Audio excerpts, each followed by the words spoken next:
Assalamualaikum warahmatullahi wabarakatuh. Apa kabar Kak? Semoga sehat selalu ya.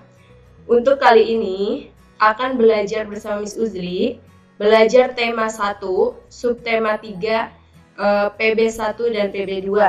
Judulnya lingkungan dan manfaatnya. Nah, tema 1, subtema 3, lingkungan dan manfaatnya. Next.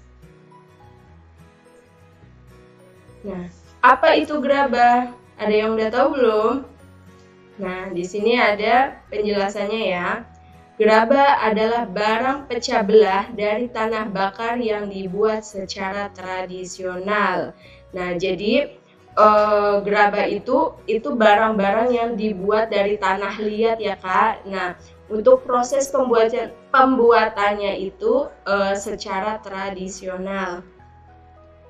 Nah, ini ada cara pembuatan gerabah. Yang pertama, itu tanah liatnya dicampur dengan air ya. Mencampurkan tanah liat dengan air.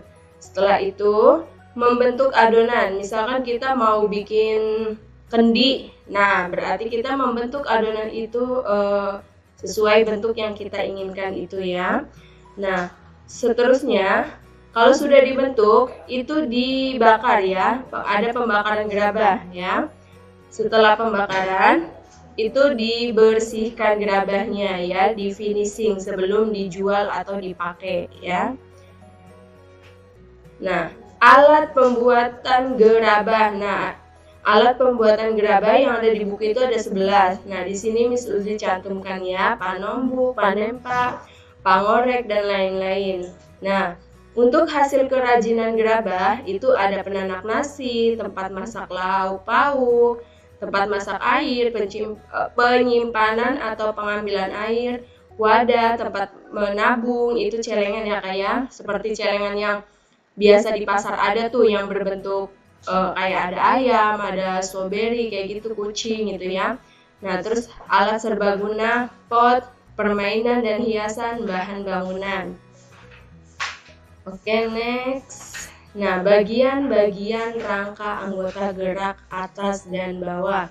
Nah, sekarang kita belajar rangka ya. Nah, bisa dilihat anggota gerak atas itu tangan ya. Nah, di situ ada tulang lengan atas, tulang pengepil, tulang hasta, tulang jari tangan, sama tulang pergelangan tangan. Nah, di sini ya. Terus yang kedua anggota gerak bawah, kaki. Nah, ada tulang paha, tulang tempurung lutut, tulang kering, tulang telapak kaki, tulang betis, tulang pergelangan kaki, sama tulang jari kaki. Ya, di situ bisa dilihat gambarnya. Next, nah yang ini tulang berdasarkan bentuk. Nah, ada tulang ada 3 ya Kak, yang digambar tulang pendek, tulang pipih, sama tulang pipa. Nah, terus